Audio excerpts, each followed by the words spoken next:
Este podcast é uma produção Reverber.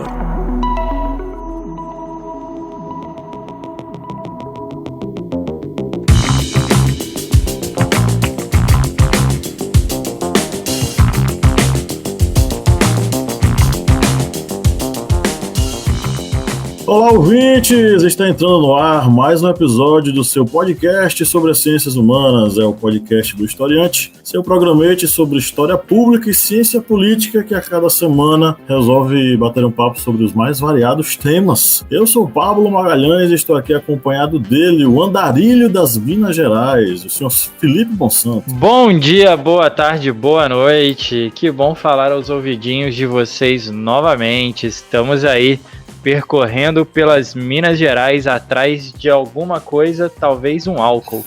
Mas queria mesmo era estar de capacete porque eu tenho medo do Kleber. Medo do Kleber, porque vamos falar sobre isso mais tarde.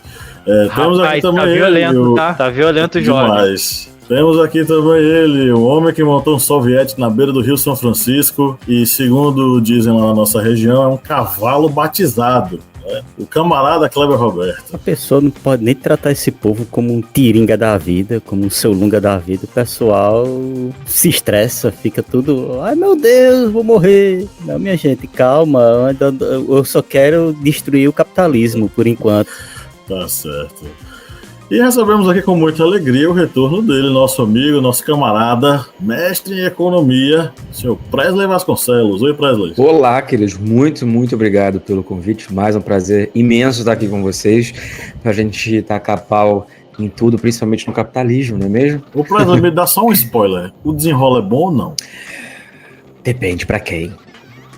Ok. Agora deixei aí no ar essa dúvida, essa pulguinha atrás da orelha do espectador. Perfeito. Dá uma John Kleber agora, faz assim, ó. No próximo bloco. No próximo bloco a gente vai contar a verdade sobre o desenrolar. Não sai daí. Roda o VT. Perfeito. Bom, estamos aqui hoje reunidos para bater um papo sobre o endividamento dos trabalhadores, das famílias trabalhadoras e o Desenrola, que é esse projeto, essa política pública que foi criada para, de fato, sanar esse problema, resolver esse problema. Vamos tentar analisá-lo sob diversas óticas, sob diversas perspectivas. Mas antes vamos aí para... O Presley chegou com o roteiro novo, ele vai ter um bocado de novidade aqui. Bom, vamos para a marmota da semana, Cléber Roberto.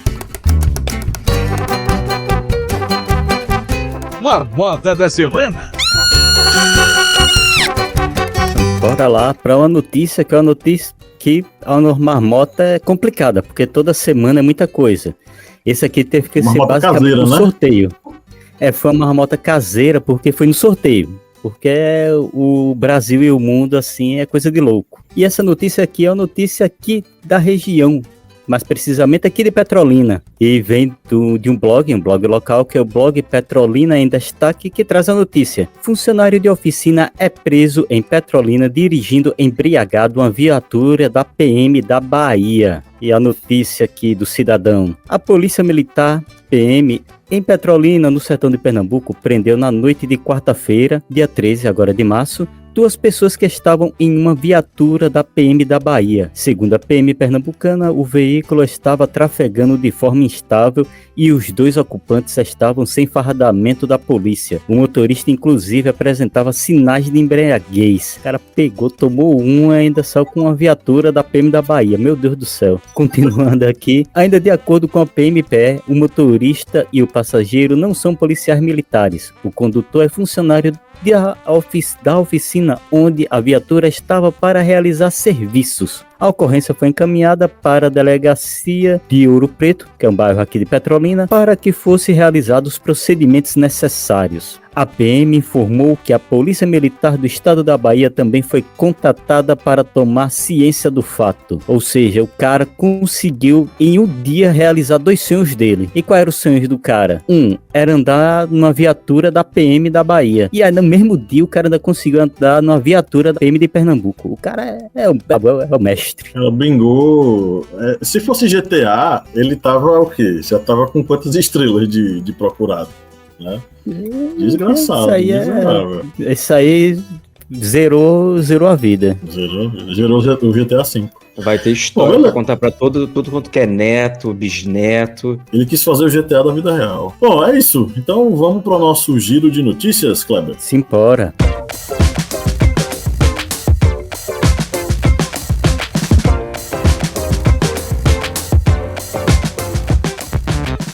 E vamos começando aqui o giro de notícias com uma notícia do Correio Brasiliense. 21% dos trabalhadores usaram 13º para quitar dívidas, diz pesquisa. Muitos brasileiros enfrentam o problema de terem um nome negativado nos birôs de crédito. Parte deles aproveita o fim do ano para colocar a vida financeira em dia. Pesquisa da Confederação Nacional de Dirigentes Lojistas, a CDL, e do Serviço de Proteção ao Crédito, SPC Brasil, mostra que no ano passado, 21% dos trabalhadores que têm direito ao 13º usaram o dinheiro para arcar com as dívidas. Portal Terra.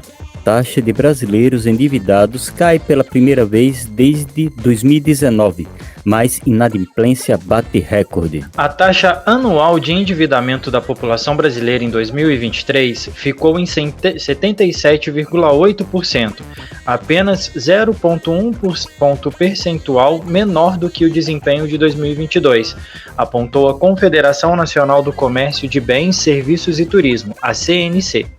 Foi a primeira redução no índice desde 2019, segundo a Pesquisa de Endividamento e Inadimplência do Consumidor, a PEIC, da entidade. Extra. Desenrola FIES. 18% dos endividados já renegociaram. Veja como obter até 99% de desconto. O Desenrola FIES, programa do Ministério da Educação, que oferece descontos em dívidas de financiamento estudantil, já beneficiou 196.776 pessoas, desde o último levantamento do Fundo Nacional de Desenvolvimento da Educação, o FNDE, em 5 de fevereiro. O programa foi lançado em novembro de 2023 e, até o momento, mais de 9 bilhões de reais em dívidas foram renegociados. Apenas com a parcela da entrada, que varia entre R$ 382.140.568,09, já retornaram aos cofres públicos. Agência Brasil. Endividamento e inadimplência do consumidor cai em fevereiro. O percentual de famílias com dívidas atrasadas, a chamada inadimplência, caiu e atingiu 28,1% em fevereiro. É a quinta redução seguida desde setembro de 2023, quando o indicador estava em 30,2%, e o menor nível desde março de 2022, que foi 27,8%. Os dados fazem parte da Pesquisa de Endividamento e Inadimplência do Consumidor, PEIC, divulgada na sexta-feira da semana passada, dia 8, pela Confederação Nacional do Comércio de Bens, Serviços e Turismo, a CNC. E para fechar, CNN Brasil. Compra de alimentos é a principal causa de endividamento do brasileiro, aponta Serasa. A principal causa do endividamento dos brasileiros tem sido a compra de mantimentos, segundo o levantamento do Serasa, que analisou o perfil e comportamento dos consumidores endividados no país. No mês de outubro, o destaque foi para as contas básicas. A pesquisa Perfil e Comportamento do Endividamento Brasileiro de 2023 revelou que, das dívidas contraídas por conta do cartão de crédito, 59% correspondem a gastos de alimentos em supermercados. Pablo, é com você. Beleza, vamos para o nosso editorial.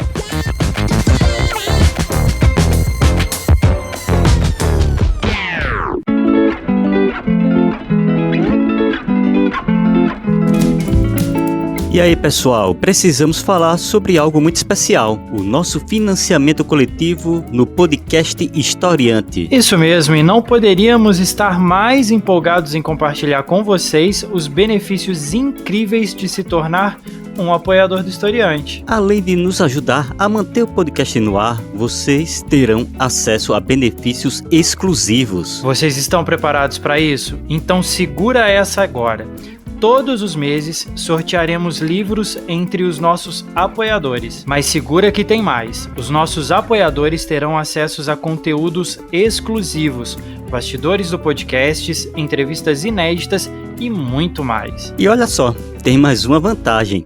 Ao se tornarem apoiadores, vocês serão convidados a participar do nosso grupo secreto, onde poderão interagir conosco e com outros apaixonados por história. Então, não percam tempo. Apoie o podcast Historiante hoje, através do apoia.se/historiante, através do aplicativo Orelo ou através do Pix Historiante, ou historiante@gmail.com. É isso aí, contamos com o apoio de vocês para continuarmos trazendo conteúdo de qualidade para todos os nossos ouvintes.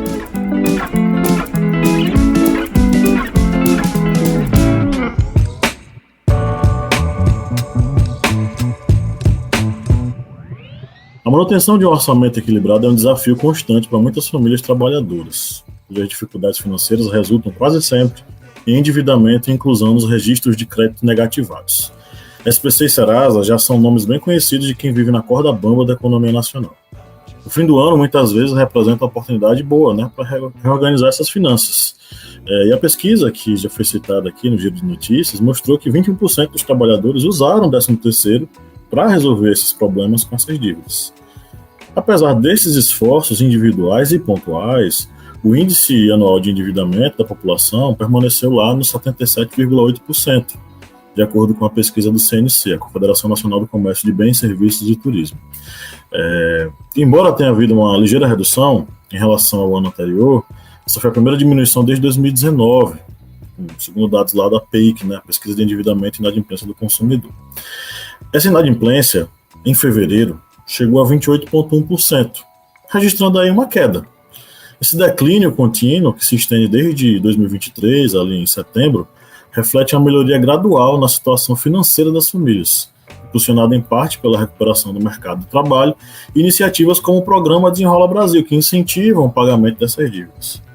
Em novembro do mesmo ano, o índice das famílias inadimplentes do ano de 2023 tinha atingido 29%, representando o menor nível desde junho de 2022. Embora modesta, essa redução ela evidencia um progresso significativo na mitigação desse endividamento entre os brasileiros. E isso destaca a importância das estratégias de educação financeira e políticas públicas para promover a estabilidade econômica das famílias trabalhadoras. Agora, bote um asterisco nessa educação financeira, um asterisco com bastante destaque. Falando em políticas públicas, os dados que a gente está vendo já sentem os efeitos do Programa Desenrola Brasil, uma ação que se propôs a solucionar o problema da dívida pública, oferecendo condições atrativas para os trabalhadores resolverem a inadimplência. Mas de quem é a culpa desse processo contínuo de endividamento? A lógica neoliberal vigente escolhe o mesmo culpado sempre, você, trabalhador, que não consegue se manter com o salário mínimo. E a bala de prata deles, para isso, é a educação financeira. Bote aí o asterisco nisso. Uma educação financeira neoliberal introjetada nos currículos escolares, inclusive, da educação básica pública, de forma precária com o novo ensino médio. Essa educação financeira neoliberal, ela enfatiza o individualismo, ignorando desigualdades sociais e incentivando o consumo excessivo. Promove um ciclo de endividamento que beneficia apenas as elites financeiras, enquanto as famílias trabalhadoras enfrentam dificuldades. Essa abordagem serve aos interesses do neoliberalismo, ocultando as causas estruturais dessa desigualdade. Uma visão crítica é essencial para a gente compreender e encontrar soluções sistêmicas que promovam uma economia mais justa e mais equitativa. Dentro desse cenário hoje, a gente tem muitas incertezas, mas, de fato, será que o Desenrola Brasil ele veio para melhorar e melhorou ou não? O que é que vocês acham, mais ou menos?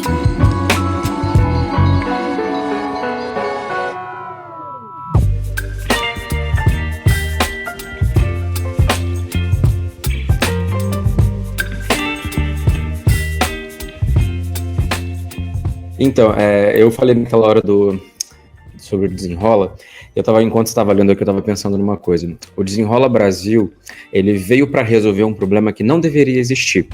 E eu não estou falando nem pelo endividamento, eu estou falando pelos juros abusivos. Recentemente saiu uma nova medida, um projeto de lei, que fala sobre os juros do rotativo. Não sei se vocês ficaram sabendo, daquele rolê todo, que a partir do dia 1º, todas as dívidas que foram contraídas do dia 1º em diante, as dívidas não podem passar 100% do seu valor. Como assim, Só para poder explicar para a sua audiência que ainda não está familiarizado com isso. Antigamente, até o dia 1º, você fazia uma dívida do cartão de crédito, por exemplo, e aí você não pagava e você chegava a quase 4 vezes o valor daquela dívida contra ele. Então vamos supor, você comprou ali uma blusinha da Renner por R$100, você não pagou aquela dívida, em um ano ela pode chegar a R$600, arredondando ali, tirando os percentuais e fazendo uma conta rápida. E aí, o governo falou, vamos dar uma trégua em relação a esses juros ali e vamos tentar dar uma melhorada. Então agora, essa dívida, por exemplo, de R$100, ela só poderia chegar ao valor de 200. E eu acho que, por isso que eu falo que o Desenrola Brasil, ele veio para resolver um problema que não deveria existir, que é essa servência, não sei nem se servência existe essa palavra? Acho que não. Não conheço. Então agora tem, bota aí. Agora existe. Agora existe, pode colocar aí no Aurélio, por gentileza.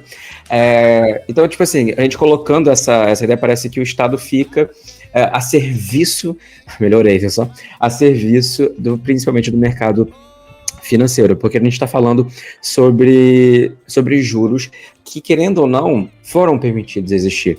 Então eu acho que o Desenrola, ele veio sim com essa proposta, eu acho que é muito bacana, dado o contexto que a gente vive, só que eu não acho que ele seja, digamos assim, a chave do problema, né? Como vocês falaram, tem a questão também da educação financeira, que eu acho que também não vai resolver muitas questões, porque quando a gente fala de endividamento, inclusive vocês relataram várias notícias ali, a gente está falando sobre endividamento das famílias mais pobres, principalmente, e a gente não está falando de endividamento que a pessoa comprou, sei lá, ao invés de comprar um tênis, ela comprou 5 tênis. A gente está falando de pessoas que estão entrando em endividamento por conta do básico, sobretudo no período da pandemia, onde a gente tinha 8, por exemplo, a cada 10, 8 brasileiros possuem algum tipo de endividamento. Então é um número muito alto. O Desenrola, pelo que eu entendi e pelos dados que a gente já percebeu, ele só atingiu 18% dessas pessoas.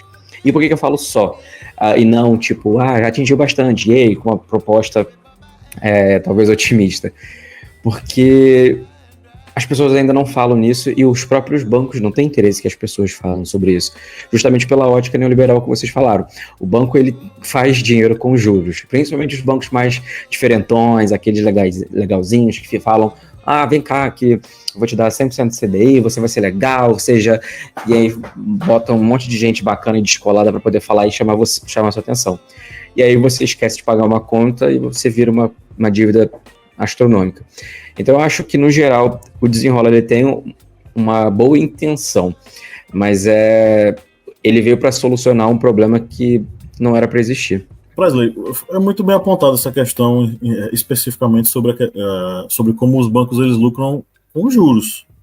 Enfim, por mais que aquele banco coloque a propaganda bem bonitinha, dizendo que ele está aqui para ajudar você e que ele vai ajudar você a resolver sua vida, e é um banco diferente porque ele está junto contigo, com seus sonhos e tal.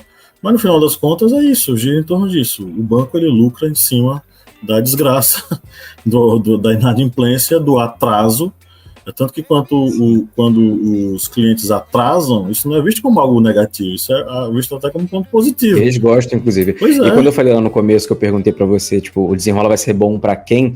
Ainda tem essa questão que muitos bancos vão ganhar a beça com o Desenrola, porque vai uma boa parcela do dinheiro público também para essa questão do endividamento.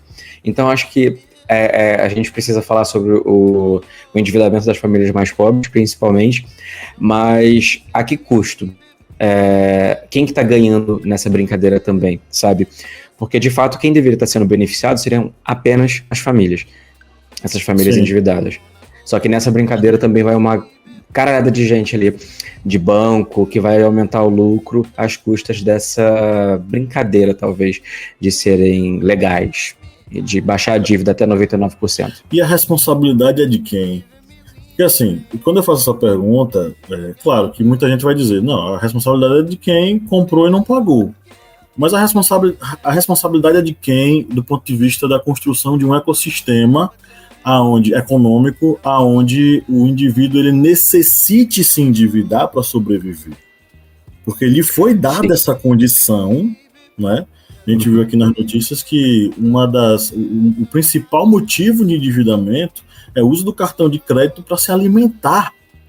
coisa que seria o básico do salário mínimo. Quando a gente fala sobre a questão da institucionalização da cesta básica enquanto um direito do cidadão, direito de ser humano, de vida de ser humano, a gente está falando de uma coisa extremamente necessária, vital, e as pessoas estão se endividando para poder comprar comida para se alimentar, para alimentar sua família, né? Eu tinha sugerido para os colegas a leitura de um artigo que eu achei bastante interessante, chamado Endividamento da Classe Trabalhadora no Brasil e o Capitalismo Manipulatório. É um artigo do Rodrigo Fernandes Ribeiro e do Ricardo Lara, lá da UFSC. Eles não são economistas, eles são da área do serviço social. E eles colocam pontos que eu achei extremamente interessantes, que eu queria trazer aqui para a gente refletir.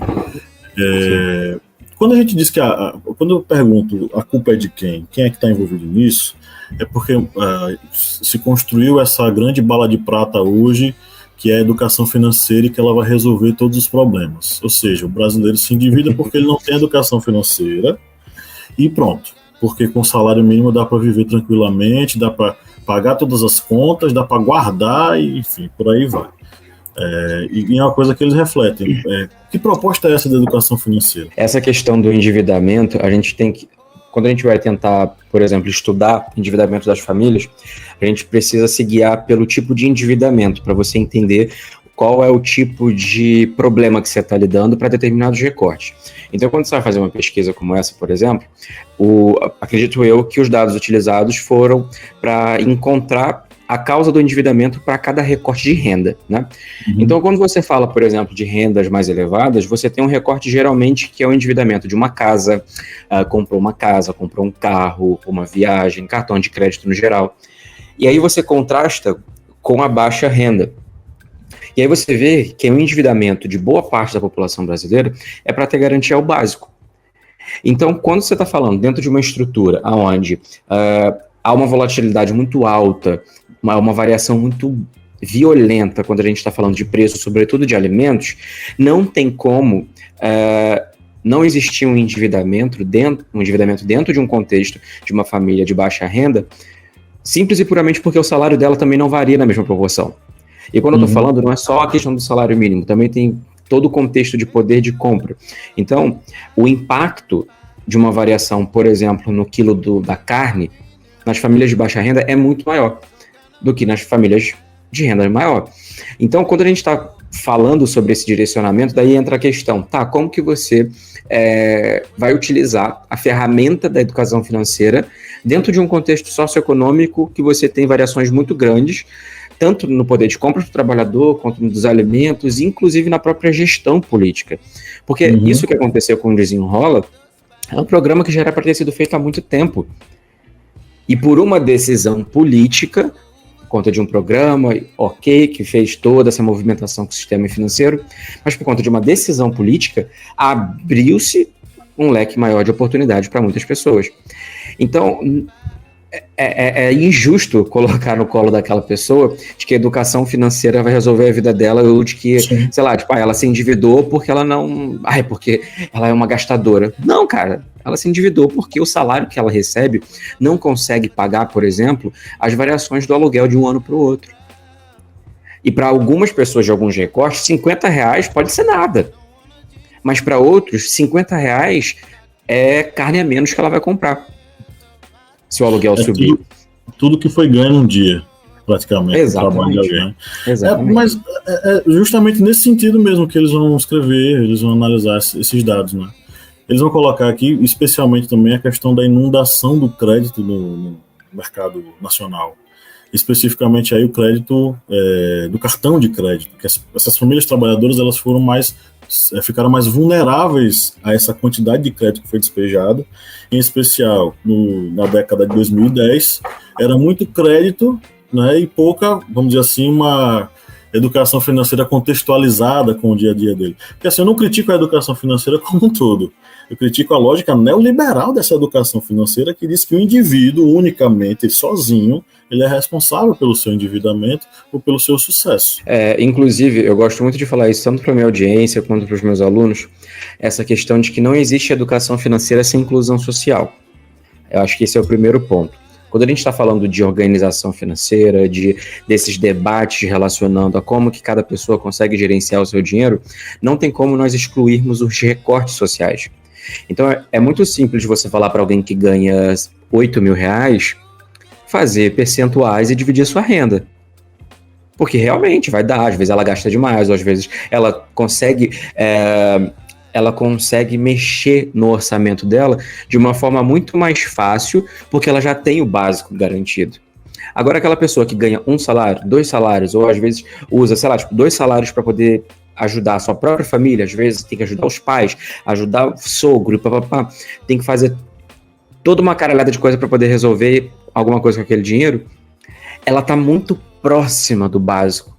Ela garante pouco além do básico, então ela não tem uma margem interessante ali. Interessante não, ela não tem uma margem flexível para que ela perca com essas variações. Então, quando a gente está falando de educação financeira, não faz sentido, lógico, depositar principalmente nas pessoas mais pobres. Eu vejo muito influenciador de finanças aí, tipo, eu brigo à torta doidado com essa galera, que fala que, tipo, a pessoa ela é pobre ou ela é endividada porque ela não sabe gerenciar seu dinheiro, ou porque ela não trabalha o suficiente, ou que ela não se esforçou. Quando você joga pela essa ótica neoliberal, é muito fácil. Então, porque se fosse assim, por que não tá, essa galera toda não tá milionária? Uhum. Porque da mesma forma que seria fácil você sair do endividamento, também seria fácil você entrar pro hall dos milionários e bilionários. Porque não é só querer? Então, quando a gente está falando de endividamento, eu acho que o mais importante, tanto endividamento, organização financeira e tudo mais, a gente precisa analisar o contexto que a gente é inserido. Porque se você está dentro de uma situação onde o teu recorte social, ele possui características que vão dificultar mais ainda a garantia do básico, você sai de um local totalmente diferente de uma pessoa que já tem o básico garantido e de forma confortável, sabe? Uhum. Vocês estão falando, eu estou pensando aqui em algumas coisas, tem algo que na fala de vocês está bem explícito, mas é algo para ser se lembrado também. A gente, nos últimos 5, 6 anos, a gente não teve ganho real no salário mínimo, né? Aumento de ganho real. A gente teve alguns reajustes que eram necessários, tudo, mas o ganho real que cobrisse a inflação, que fosse superior à inflação, a gente só voltou a ter isso depois da posse do governo Lula. E isso veio muito acarretado também, isso reflete demais na população mais necessitada, na época da pandemia, que milhares de pessoas que trabalhavam em lojas, milhares de pessoas que trabalhavam em lugares que fecharam e foram mandadas embora, essas pessoas tinham que sobreviver, essas pessoas tinham contas antigas para serem pagas e isso acabou acumulando isso, né? Eu tenho um caso com a minha mãe, né, que eu não fui atingido pela pandemia, eu fui muito privilegiado, não perdi meu emprego, não tive redução de salário, na minha jornada de salário, no valor do meu salário, mas eu pude perceber na pele o tratamento da minha mãe. A minha mãe, ela tem uma doença degenerativa, onde um remédio que ela toma toda semana, que a gente gasta uma caixa por semana, que custava, na época da pandemia, a R$100, hoje está custando uma caixa de 250. Então, assim, a gente hoje tem condição para poder bancar, a gente consegue bancar, e eu falo muito isso com a minha mãe, falo assim, imagina outras pessoas que têm esse mesmo problema ou que dependem desse remédio, igual você depende, que não tem essa condição, porque o remédio ele não é custeado pelo governo, ele não precisa de acompanhamento, ele é um remédio que é contínuo, então assim, se soma isso, o valor da carne, a gente lembra na pandemia que o valor de uma penca de banana na pandemia estava quase R$20. Então você não tinha, como vocês falaram, não tinha o básico. E aí, se tem um acesso muito fácil a cartão de crédito, se tem os bancos aí que são de fácil adesão, que você consegue crédito de certa forma fácil, dando crédito para você e você gastando, e o cartão de crédito você vai usando ele e uma hora você tem que pagar, e por mais que você jogasse no rotativo para poder pagar depois, você ia perdendo poder de compra e você ia cada vez mais se endividando, algo que se estende a longo prazo. Então assim, o Desenrola de certa forma ele é bom, ele ajuda nisso, mas eu acho que tem essas consequências aí desses últimos anos que afetam diretamente quem pode tentar a ajustar a vida agora. Posso fazer um adendo rapidinho nesse negócio que você falou, da valorização do salário mínimo? Claro. Eu tenho uma pontuação em relação a isso, porque o que acontece? O salário mínimo, ele é reajustado pelo IPCA, certo? O IPCA, como é que ele é calculado? O IPCA é uma média com base numa cesta de bens, com base na média do Brasilzão. Só que, se você for pegar alguns itens em específico, e eu vou aqui comparar com outro índice que é o IGPM, que vai medir a inflação dos imóveis. A diferença deles geralmente é muito alta. Isso comparando dois índices separados, né? Então, assim, o IPCA, que é o reajuste do nosso salário, ele não corre da mesma forma que outros índices e outras inflações de outros alimentos, de outras bases e tudo mais. Então, por exemplo, a inflação agora desse começo de ano teve uma subida impulsionado, se eu não me engano, pelos transportes e pelo coisa de material escolar. Eu não compro material escolar, então eu não fui afetado por essa em específico. Mas uma família que precisa comprar tem. Então, onde eu quero chegar com isso? Que às vezes o reajuste que nós temos, ele não é compensado de forma por conta da base da nossa cesta de consumo. Então, quando a gente fala sobre essa questão, por exemplo, das famílias mais pobres, dentro da cesta delas, às vezes possuem coisas que vão variar 30%. Então, nos últimos anos, se eu não me engano, o café subiu a beça. E café faz parte da grande parte dos brasileiros.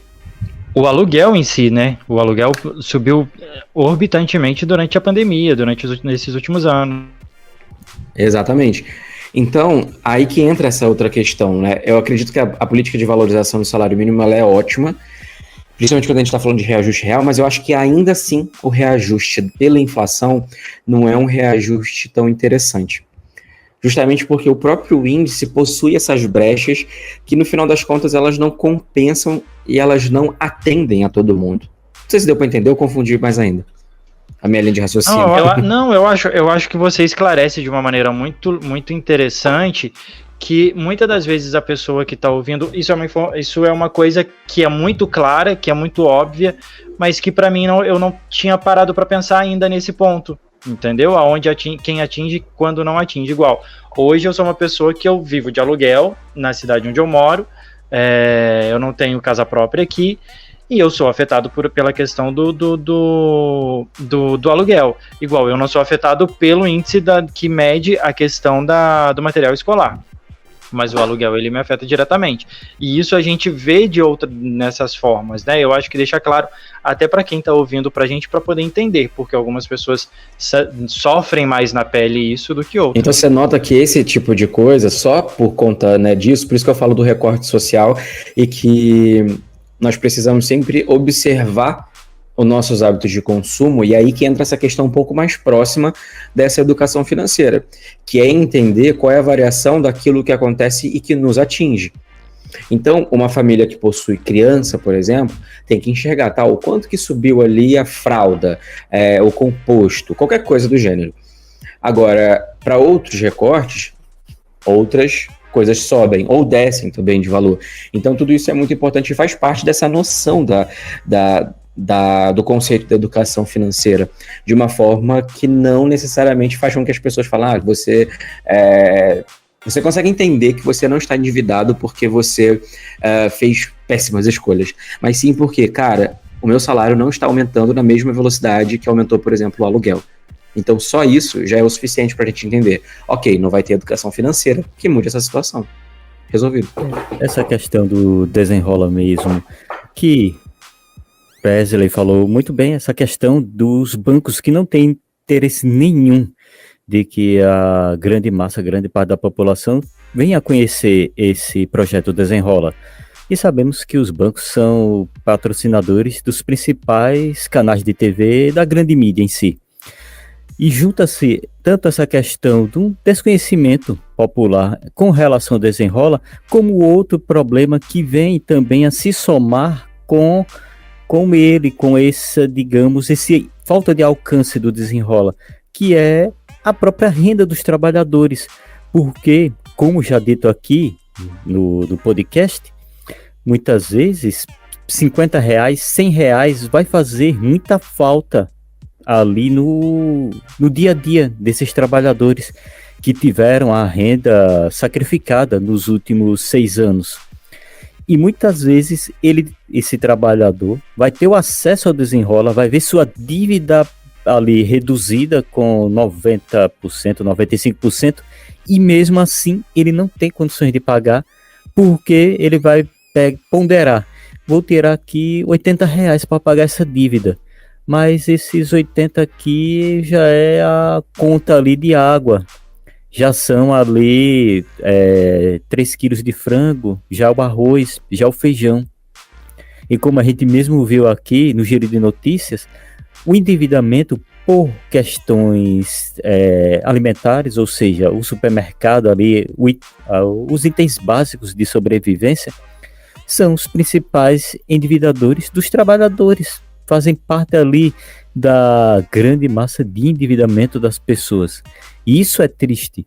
E a gente ainda tem que ponderar o seguinte: estamos diante de uma situação em que os alimentos ainda vão se tornar ainda, infelizmente, muito mais caros, porque estamos aqui presenciando situações climáticas extremas. Sudeste com calores terríveis, e isso afeta a produção. Aqui no Nordeste, estamos falando aqui em março, era para estar já um sol tranquilo, de boa, e hoje mesmo aqui em Petrolina choveu. E os produtores daqui já têm uma produção que não tem estufas, ou seja, uma chuva destrói toda a produção. E principalmente a produção da agricultura familiar. E isso a gente sente indo no supermercado, encontrando a cebola por R$9, o tomate a R$6. Isso sem falar nas itens básicos assim de, digamos, folhagens, que estão R$5, R$6, folhagens que era para estar de R$2. E a própria pessoa do hortifruti disse, isso aí é por conta o local que era para não estar chovendo, está chovendo, e o local que era para estar chovendo está fazendo calor. E isso vem destruindo todo um sistema de agricultura que vai abastecer a mesa do trabalhador brasileiro. Lembrando, pessoal, para encerrar aqui, que quem bota comida aqui na nossa mesa é a agricultura familiar, viu? Não é o grande produtor de soja aí, grande produtor de milho, não. Esse pessoal tá mandando para fora aí e foda-se o brasileiro. Ele tá lucrando em dólar. Ele não quer alimentar o brasileiro. A agricultura familiar, sim, é que bota comida em nossa mesa. E essa é a que é grande afetada pelas mudanças climáticas que já estão ocorrendo. Que não pode se proteger desses efeitos, né? O grande proprietário vai ter crédito para pegar e, enfim, se virar. A agricultura familiar dificilmente, né? Vai passar por diversos problemas. Eu só queria apontar uma coisa em relação à educação financeira, e aí mais aquela que está chegando às escolas, tá? Não sei se o presidente está por dentro desse novo ensino médio, e em como ele introduziu na educação básica determinadas disciplinas que até então eram totalmente fora do comum. Dentre elas, a educação financeira. A educação financeira que está sendo passada nos manuais para ser ensinada no novo ensino médio é a educação financeira neoliberal. É a educação financeira totalmente voltada para essa ideia, essa ideologia, e pouco associada ao dia a dia desses alunos, ligado à realidade social deles. Então você vai reproduzir nesses alunos jovens, também vulneráveis, um discurso totalmente desconectado com a realidade deles. E aí, a educação de fato financeira que deveriam ter, eles não terão. Não sei se vocês viram uma escola, eu acho que isso foi no passado, mas uma escola lá no Paraná, que eles fizeram um quadro onde a educação financeira era o seguinte, né? Tipo, isso foi dentro da aula de educação financeira. O quadro era, de um lado, pensamento de rico, e do outro, pensamento de pobre. Aí eu falo para vocês, né? Óbvio, né? Tipo, o Sul, né? O que dizer sobre.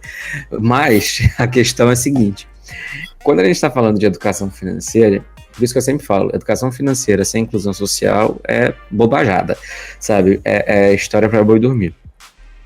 porque parece que as pessoas estão querendo associar a educação financeira com mentalidade coach, sabe? Com essas coisas do tipo, você precisa aprender a empreender, porque empreender vai fazer você ficar rico e coisas do gênero. Só que assim, será que realmente aquela pessoa ela quer empreender? Será que aquele jovem, ele realmente quer entrar agora num curso técnico para fazer uma coisa ali que talvez ele nem saiba que ele queira?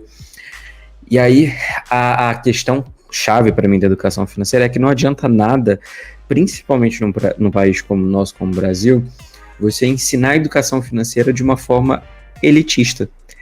Porque quando você coloca para o filho do rico, realmente, às vezes o filho do rico, o filhinho de papai que vai para a faculdade e tem ali, sei lá, tipo, tudo bancado, recebe ainda lá uma baita de uma mesada, realmente, às vezes ele só se endividou porque ele foi burro, porque ele não soube gerenciar, realmente, mas ele tinha recurso para isso. Então, quando você fala de educação financeira, não faz sentido algum botar essa lógica neoliberal, colocar no colo das pessoas, principalmente quando a gente está falando de ensino médio, onde a realidade de muitas pessoas é como a do Kleber falou, que olha, R$50 vai fazer toda a diferença na renda daquela família. Então não adianta ela ter pensamento de rico, ela mentalizar uma vida que não sei o que não sei o que lá, ela tentar, não dá. Sabe, tipo, como é que ele vai fazer investimento se não tá sobrando dinheiro para conseguir pagar as contas? Então, eu acho que o problema é muito mais na base do que superficial. Para mim, a educação financeira, como ela foi apresentada, eu tava vendo alguns reviews de algumas coisas nesse sentido, alguns conteúdos programáticos, e eu falei, cara, é a mesma coisa que você ia dar Dorflex para tratar um câncer. Você tem ali um analgésico para resolver um problema específico, mas que vai resolver um sintoma, talvez, que é uma dor ali específica. Mas não vai resolver a causa. Então você vai ter uma cambada de gente, de jovem ali na frente, que vai estar frustrado. Porque não adianta só você planejar, você precisa de um contexto. E aí eu poderia entrar até numa crítica que eu tenho até a gestões passadas do Lula, que é esse ponto de, hoje eu tô falante, né? Tem dia que eu falo só o ponto A, hoje eu tô falando até dizer chega. Mas, tipo, é aquela questão do... Sextou, mesmo. Pois me chama sexta-feira que eu falo a beça. E aí, quando teve a questão do acesso à educação, mas você não teve uma contrapartida de empregabilidade. Então você tem uma grande quantidade de pessoas que trabalham em subempregos e precisam estar na informalidade porque não tiveram esse aporte. Então para mim é a mesma situação. Você não vai tratar você vai tratar um sintoma.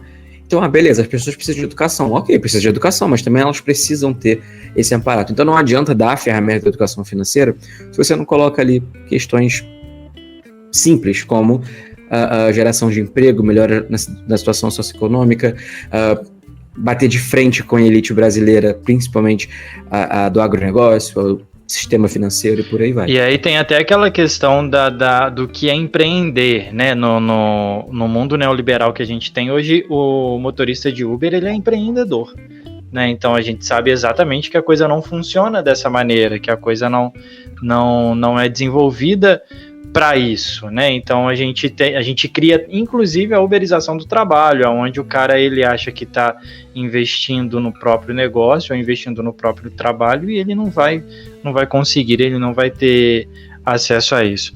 Mas existe um curso que ajuda um pouquinho a respeito disso, né, não, Preza? Existe sim, vou fazer meu jabá porque eu tenho conta para pagar também. Tem sim, ajuda. Isso é empreendedor, isso daí é um empreendedor. É a mente empreendedora, ela vem cá, ele pega uma deixa, joga ali um treinamento. Mas então, eu tenho, e essa pegada que eu tenho, como eu falei aqui com vocês, da educação financeira com inclusão social, eu abordo muito dentro desse meu curso, que é chamado Organiza. Eu queria muito que ele fosse 0800, eu nem espero um dia, quem sabe, conseguir disponibilizar isso. Mas, como boa pessoa que não é rica, que não veio, não sou filho do Silvio Santos, não tenho nenhum tipo de herança, eu tenho conta para pagar também. Então, Ele é um curso prático, que ele foi feito até, tipo, ele é super barato, ele é R$97, se a gente falar, obviamente, de alguns recortes, né, e tudo mais. E eu fiz ele focado para ajudar as pessoas a organizarem suas vidas financeiras, né? Então lá a gente trabalha principalmente essas questões de entender o que é educação financeira, observar como a gente aloca e entender que cada caso é um caso. Então você aprende a organizar a tua vida financeira sob a sua ótica, sem reproduzir uma fórmula. Porque aqui, numa realidade de um país subdesenvolvido, a gente não tem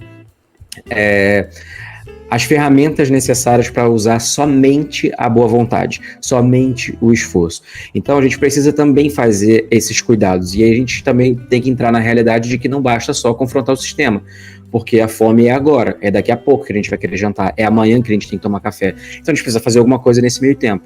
Então eu criei esse curso de uma forma um pouco mais acessível. Eu sei que para algumas pessoas também ainda não seria, mas tentei criar focado nisso, principalmente pensando nos jovens adultos que estão começando a sua vida financeira ou querendo sair da casa dos seus pais, ou tentando viver a sua vida dos seus trabalhos, as famílias e tudo mais no geral.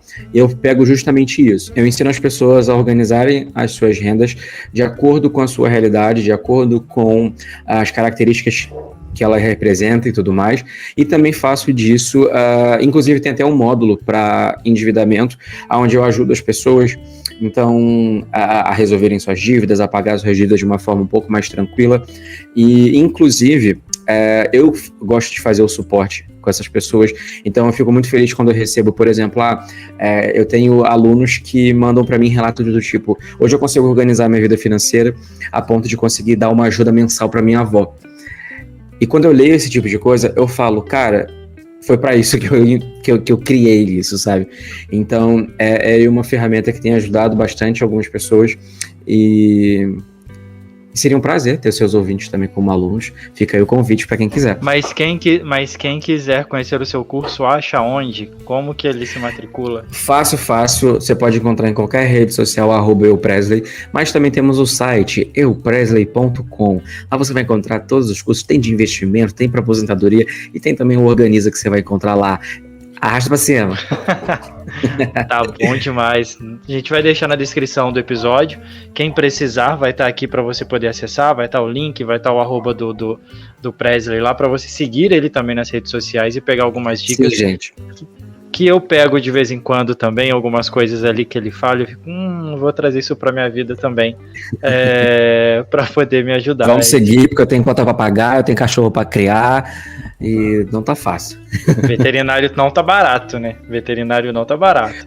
Não tá. Mais alguma coisa a respeito do assunto que a gente tá falando? A gente falou de herdeiro, o herdeiro do historiante acabou de acordar, o Pablo precisou dar um socorro lá pro Léo Cândido, então a gente vai tocando por aqui enquanto ele atende o Léo Cândido lá.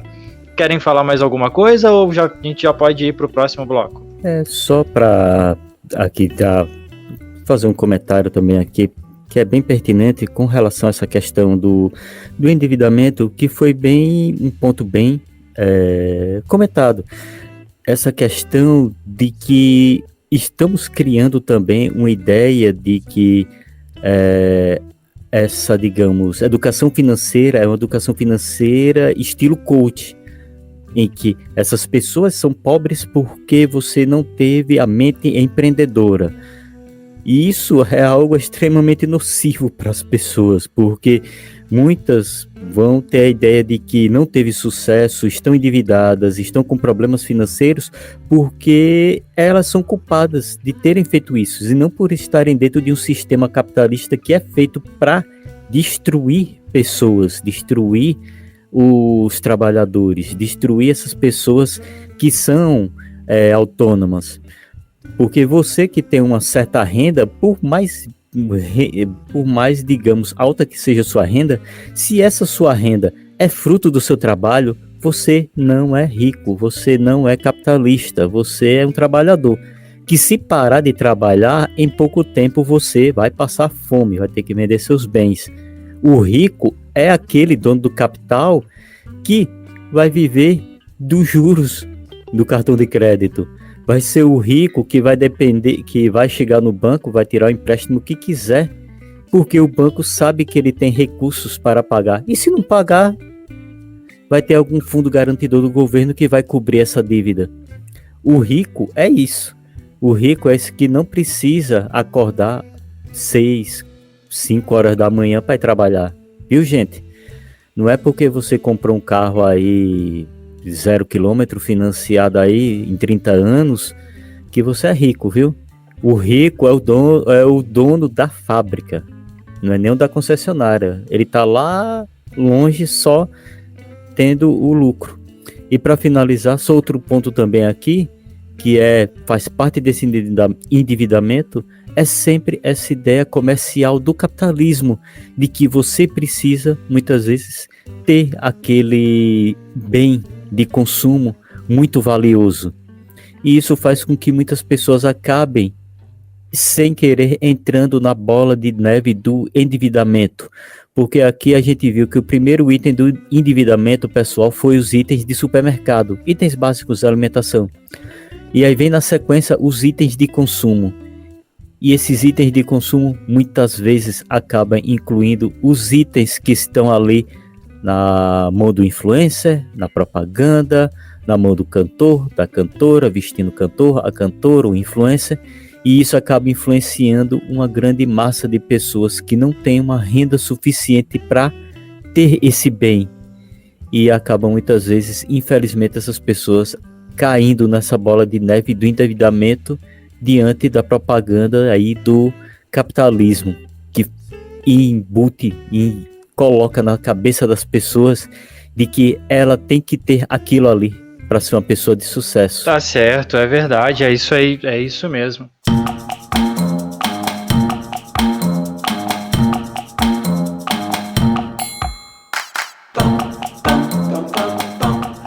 Presley não conhece ainda, mas a gente tem agora, Presley, um quiz interativo aqui com o pessoal da mesa. Da mesa também? Da mesa também. A gente traz um quiz pra galera, pra gente que tá aqui na mesa, e um quiz pros nossos ouvintes. O nosso aqui hoje, que a gente vai opinar, é o seguinte: os dados dos rendimentos do trabalho do quarto trimestre de 2023 do IPEA apresentaram uma nova elevação em relação ao trimestre anterior, consolidando o aumento da renda no segundo semestre de 2023, após uma relativa estabilidade ao longo do primeiro. Em janeiro de 2024, a estimativa mensal avançou para letra A, 2.918, letra B, 3.098 ou letra C, 3.118. Presley, você que é o cara das finanças aí, qual é a sua opção? Olha, eu acho que seria a opção C, viu? Porque eu acho que o rendimento do trabalho aumentou. E aumentou Kleber, a diferença ali, pouquinha também, né? Vocês são cachorro, né? Olha a diferença que vocês botaram. De 3,98 para 3,118. Tem uma pegadinha ali, hein? Se o especialista disse isso, vou dizer, nem arrisco. Você vai nascer também, Kleber? Mas também. se a Maria vai com as outras, hein, Kleber? Com certeza, o especialista está dizendo. A gente não falou que tem o prêmio, né? Eu esqueci do prêmio. O prêmio dessa semana qual que é, Kleber? Quem ganha, se você e o Presley acertarem? Rapaz, na semana passada nós tivemos aquele prêmio, né? O super prêmio. Foi o mapa do... Foi o mapa. O mapa onde você vai seguir os shows do Pablo Marçal. E essa semana tem também um outro print, que é muito bom, que é um print de um e-mail enviado por Olavo de Carvalho, que ele tá avisando que parou de fumar. E onde ele está, tá fazendo um calor danado.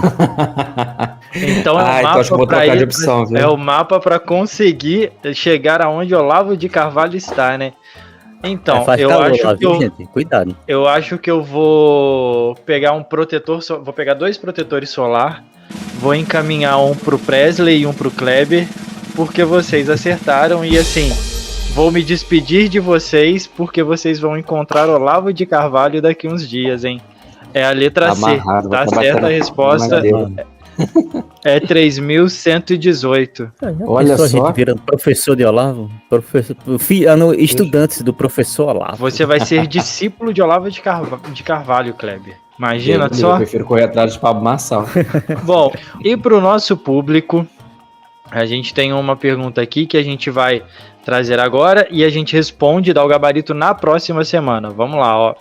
O salário mínimo oscilou muito de valor ao longo da história do Brasil. No governo de Eurico Gaspar Dutra, entre 46 e 51, por exemplo, ficou congelado por todo o mandato, em meio a uma política dura e um enfraquecimento dos sindicatos. Já na volta de Vargas ao poder, seu ministro do Trabalho, o futuro presidente João Goulart, cedeu à pressão trabalhista com um aumento de 100% em 1954. Em 1957, quando bateu seu recorde, o menor valor que qualquer trabalhador no país deveria ganhar chegou a ser de, primeiro, R$ 3.050, letra B, R$ 2.450 ou letra C, R$ 1.890 transformados na moeda de hoje, né, gente? Façam suas apostas aí, mandem pra gente na nossa caixinha de comentários lá do Spotify, no Instagram, e semana que vem, quem acertar, o Kleber já lá do lado do Olavo de Carvalho vai mandar um mapa para vocês chegarem mais rápido lá onde eles vão estar. Eu não, só quero é print e e-mail desse homem. Ele manda aqui, eu mando para vocês que ganharem aí, viu? Vocês ganham e eu encaminho.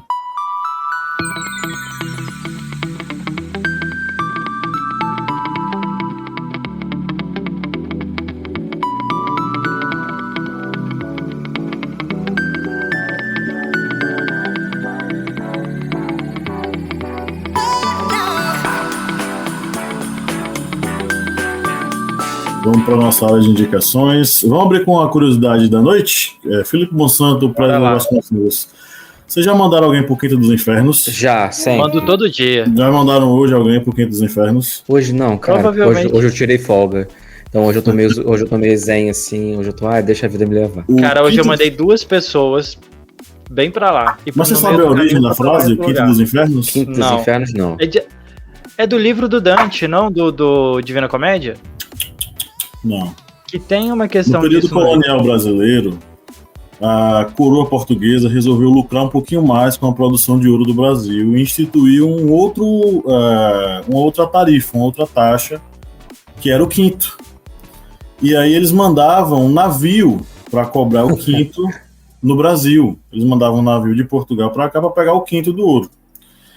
E os brasileiros, revoltadíssimos com a cobrança do quinto, diziam: olha, lá vem o navio para cobrar o quinto dos infernos.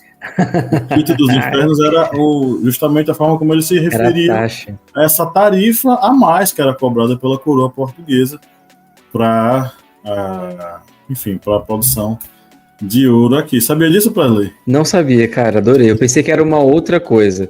Tipo, se você me perguntasse o que você acha, da onde que veio, papapá, mas tipo, jamais ia imaginar que é por conta disso. Não sabia, bacana. Pois é. Bom, vamos para as nossas indicações. É o momento agora da nossa curadoria, oferecida aos nossos apoiadores, né, Felipe Monsanto? Exatamente, Pablo. A gente tem aqui 3 nomes que a gente vai dedicar as nossas indicações hoje para os nossos cristalzinhos. São eles: a Andréia Araújo de Souza, a Núbia Cristina dos Santos e a Adma Caricelli Rocha.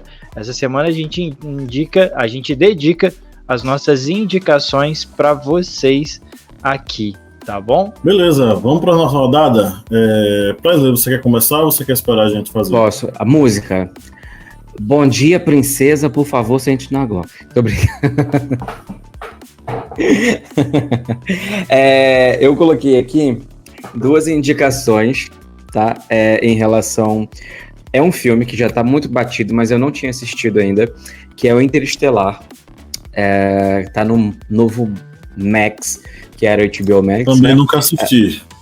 Cara, vale muito a pena. Eu sempre fui muito relutante a assistir. Eu tenho vários clássicos que eu não assisto, que eu ainda não assisti. Mas eu falei, cara, eu quero assistir. Porque assim, eu acho que eu nunca comentei com vocês aqui, mas eu sou economista com uma pegada de astrônomo de outro mundo. Eu estudo muito astronomia. Eu sempre gostei. Muito, inclusive, eu ainda vou fazer, assim que as coisas começarem a ficar mais tranquilas em relação ao trabalho, eu quero fazer astronomia e eu sempre estudei muito. Então, às vezes, eu começo para ler, assistir coisas. E aí, eu comecei a assistir essa segunda série que eu vou indicar agora, e aí eu falei, cara, eu quero assistir Interestelar. Interestelar é uma história muito bacana, principalmente quando a gente está falando sobre relatividade, tempo e tudo mais, então eu acho bacana. E Constelação é uma série da Apple TV Plus que é muito massa sobre a história de uma astronauta que ela passa por uma missão e aí ela volta para a Terra depois de alguns problemas que tiveram lá e mostra um pouco a realidade por trás, né? Como que a pessoa volta de lá, quais são os problemas que ela enfrenta e tudo mais. E aí nessa brincadeira fala-se muito sobre o tema de astronomia. Então, para quem gostar dessa pegada, fica aí essas duas recomendações. E música, vai ficar aquela do Bom Dia Princesa mesmo, porque eu esqueci a música. Eu sou velho, eu não sei que música é essa, mas Felipe, você acabou de rir ali, então deve ser muito boa. Já ouvi. Vou fazer as minhas indicações aqui também. Eu sou meio cadelinha do Oscar, eu gosto de assistir e maratonar todos os filmes ali que estão rolando na premiação, e semana passada faltava um para eu assistir. Eu tenho algum grupo de amigos que a gente faz alguns comentários a respeito do filme e estava muito dividida a opinião dele, e eu falei assim, eu preciso assistir para poder entender, e ele ganhou, se não me falha a memória, eu acho que só uma estatueta no Oscar, que foi pelo roteiro, melhor roteiro adaptado, que foi de American Fiction, que é ficção americana, que conta a história de um escritor, que ele é professor, na verdade, e ele é um escritor de clássicos, tudo, da população negra nos Estados Unidos, tudo, só que ele está em decadência, há muito tempo ele não publica nada, e ele vai para uma feira onde tem uma escritora meio popzinha, e aí ele começa a escrever algo que esteja dentro do que as editoras querem, dentro do mercado literário, né, sobre empoderamento da população preta, enfim. E aí ele meio que cria um alter ego para poder escrever, e ele se passa por um outro personagem, e aí se faz uma crítica muito, muito interessante, a meu ver, a respeito do que é militância e de como é feito militância e de como o que é aceito dentro da militância. Então aí rola todo o filme, é muito interessante, e de fundo fala um pouco sobre conflito familiar, sobre a luta da população negra nos Estados Unidos, e o envelhecimento da população negra a partir da mãe dele. É muito interessante, eu gostei bastante, ele é leve, ele tem um humor bem ácido, eu gostei bastante, e fica aí de indicação. E de música, essa semana eu tenho ouvido muito Luedija, tô viciado, voltei a escutar bastante, tô bem viciado em uma música dela, chamada Um Corpo no Mundo. Então, eu tenho tido algumas semanas bem corridas no trabalho, e de manhã eu gosto de colocar uma coisa mais leve para ouvir. Eu tenho ouvido repetidamente essa música chamada Um Corpo no Mundo, que fala um pouquinho sobre olhar para dentro de si, independente de qualquer coisa, seja o momento que você estiver. É sempre importante você se acolher e se olhar. Perfeito. Eu vou aproveitar que Léo Cândido está em silêncio aqui para dar minhas indicações, tá? Vou indicar um livro do Jorge Caldeira, que é A História da Riqueza no Brasil. Foi um dos primeiros livros que eu vi que um pesquisador se preocupou em falar sobre a economia indígena, sobre os processos econômicos que as tribos indígenas já possuíam e que não tinham nada a ver com a perspectiva capitalista. Pensava-se mais na questão do acúmulo do ponto de vista coletivo para momentos de estiagem, momentos de empobrecimento, que essa tribo pudesse passar do ponto de vista dos recursos para sobreviver. Então ele tem um capítulo dedicado só a essa perspectiva, tá? Também sugiro aí o mini-doc Ilha das Flores, para a gente entender um pouquinho sobre o ciclo, né, esse ecossistema capitalista que não tem nada de sustentável, né, em como tudo acaba virando lixo, e em como o lixo ele acaba indo para as pessoas mais pobres da sociedade brasileira. Esse doc é de décadas atrás, mas ele é totalmente contemporâneo, tá? Ele é, enfim, inclusive de um cara fantástico, que é o Jorge Furtado. E vou sugerir o filme Super Mario Bros, tá? Porque eu gostei e eu quero sugerir fim de papo. Assisti com meu filho, joguei Mario Bros durante muito tempo, e Léo Cândido com um aninho, não sabia de nada, mas assisti o filme do início ao fim e adorou, né? Então, fica a dica, está no Prime, tá? Assistam lá. E músicas, vou de 2 músicas que eu escutei muito na minha adolescência. E reescutei em um desses engarrafamentos aqui em Maceió. Inclusive, pessoas que vierem a Maceió, cuidado, venham preparadas, porque o engarrafamento aqui é surreal, superou de Salvador, superou de Recife. Então se preparem. Eu não conheço de São Paulo, não conheço aí o de Alfenas, mas é uma experiência terrível que eu não desejo para ninguém, tá? Vou sugerir Fly Away From Here, do Aerosmith, e uma música da Legião chamada Mary Ann, que é uma música de trabalhadores, tá? Uma música de alguém que trabalha, mas está pensando na sua amada. A minha indicação, vou indicar um filme que foi o Oscar de filme estrangeiro desse ano, que é Zona de Interesse. Que esse filme, ele vai retratar ali a vida de Rudolf Höss e sua esposa, sua família, que ele vai construir, digamos, uma vila idílica, uma vila assim dos sonhos, com todos os recursos, hortas, um belo jardim, tudo. Só que ele constrói, digamos, essa vila dos sonhos na zona de interesse, por isso o nome do filme, na zona de interesse do campo de concentração de Auschwitz, que era essa zona de interesse onde ficavam os comandantes, pessoal ligado ao comando alemão que coordenava e controlava aquele campo. E esse filme, ele, mesmo sendo da Segunda Guerra Mundial, ele não é aquele filme que o pessoal já tem o costume de ver de filmes da Segunda Guerra Mundial, que é tiro, bomba, ou então aquele contexto dramático o tempo todo. É aquele filme que você tem que assistir com bastante atenção, porque você vai pegando os nuances, os detalhes do sofrimento que está ocorrendo ali, literalmente do lado de onde está Rudolf Höss e sua família. E é um filme muito interessante, como disse já, o filme que levou o Oscar de melhor filme estrangeiro, estava concorrendo até com Sociedade da Neve, mas mesmo não Sociedade da Neve, que também é um filme excelente, não ter levado Zona de Interesse, ele é um filme excelente por causa desse tom que ele vai levar, digamos, uma visão diferente dessa página tão dramática e triste da história que foi a parte do Holocausto. E como músicas, eu vou indicar 2 músicas. Uma aqui que é um punk bem raiz mesmo, tradicional, que é a música Capitalismo, do Ratos de Porão. No caso, um cover que está presente ali no Feijoada Acidente. E o outro que já é um pop mais... que um punk mais pop, que é a música Welcome to Paradise, do Green Day. E essas são as minhas indicações para vocês. Beleza, então é isso. Chegamos ao final de mais uma gravação de podcast. Meu amigo Presley, muito obrigado pela sua presença, pela sua paciência. Gente, muito obrigado por mais um convite. Sempre um prazer estar aqui com vocês. Sempre que precisarem, para a gente poder estar falando um pouquinho de economia, falar de coisas aleatórias, falar de calor e coisas do gênero, é só me chamar que eu estou aqui. Obrigado pelo convite, foi um prazer. Show de bola. Felipe Monsanto, Cláudio Roberto, abemos podcast? Abemos, subiu fumaça branca. Subiu fumaça branca. Eu queria agradecer a você que nos ouviu até agora e que atentamente ouviu a cada coisinha que nós falamos aqui. Queria deixar um abraço e saiba que é para você que a gente produz conteúdo a cada dia e a cada semana. E eu queria mandar um grande abraço especial para os nossos apoiadores que mantêm essa jossa aberta, né? E no 3, né, vamos dar o nosso tchau coletivo. 1, 2, 3. Tchau!